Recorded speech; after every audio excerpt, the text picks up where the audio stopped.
Welcome to Quack Quack Honk Designs imitates map makers. Because, apparently no two candy colors can actually be the same next to each other. I know it's sort of an art thing, but, it's a little bit OCD that we have all this candy in all these colors, and no two things can be touching each other. Which is why I think she used like half the box of markers to actually create this. When overall the assignment was pretty simple. We were just going to make something to go on a banner for our tables, and we decided, hey, we should do one of her little avatars, which is a sloth. I could totally see her deciding on an extra long nap like this one. Though probably not on a sucker. That'd be sticky. Especially with all that fur. Yeah, wake up in the morning, accidentally wax half your body. Seems like a bad plan, I gotta tell you. Now, I'm sorry that this video is a little long, but when it came to coloring all these tiny little things, it took her forever. I mean, like, look there, she's coloring yellow things that are tiny little specks. I mean, sure, you'd notice it if it was white. She left some blank spot in the middle of all this. But, as you're sitting here watching it, it's hard to make it entertaining when you can barely see the spot she actually colored. I'm not entirely sure about the color scheme that she went for. I mean, orange, yellow, and green. I mean, it's sort of 70s explosion-ish at this point. And, of course, there's the hot pink that's so incredibly hard to scan. Just in case you weren't aware, in general, scanners that are made for art don't do neon colors. And even though I know that one's not technically a neon color, it pretty much is a neon color. It's eye-searing in person.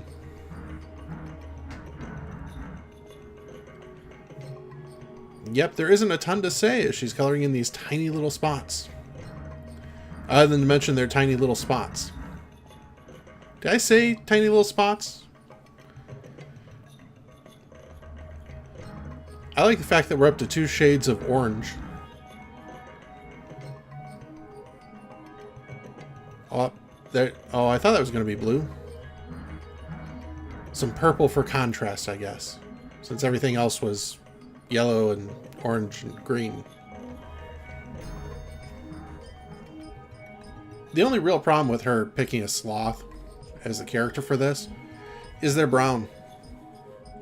And really, it's hard to make brown things super appealing.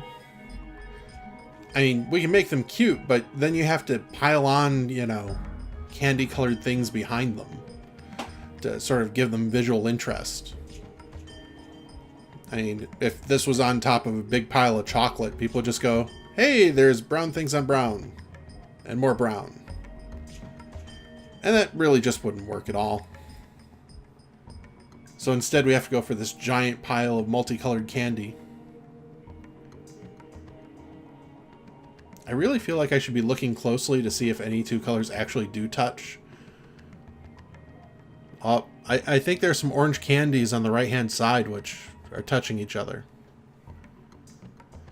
That's horrible. I should have rejected this piece. Had her go back and do it again until everything was not touching each other.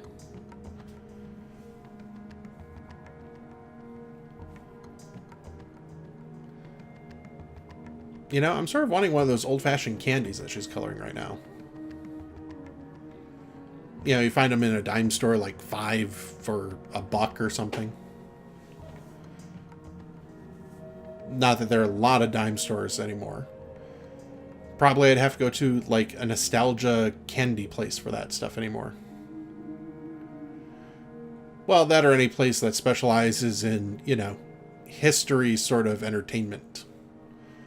Like around here, you've got a couple historical museums that have like reenactments and stuff. Their gift shops are littered with stuff like this. Which really makes me wonder, how much of some of the odd things do they still sell? I mean, do parents buy their kids whorehound candies just so they can experience, you know, the wonderful sensation that is a whorehound candy? Because, I mean, it's good to share with younger generations, make them realize that, you know, not everything needs to be super sickly sweet all the time. It's occasionally fun to add in a little bit of spice. Oh, and we're finally getting around to the sloth. Must mean she ran out of colorful markers. Though I don't see any blue. So that's a whole section of this big case over here that she totally ignored. It really would have made it a lot easier to make things not touch had she used the whole selection. Then again, I don't think anybody really wants flesh-colored ones. That whole section I really don't think would make good candy. Though I imagine there are some people who disagree with me that, you know, we need more flesh-colored candy. Certainly for Halloween it would be good. Yeah, something to scare the kiddies a little bit. And there she goes, adding shine onto everything. It's a very shiny candy. Though, once again, if she left the spots blank, she'd be done already. Well, we're coming to the end of the video. So, if you like what we're doing, like the video, subscribe to the channel, tell your friends, Shanghai your relatives into watching it. I don't know, plenty of options there. Thanks for watching.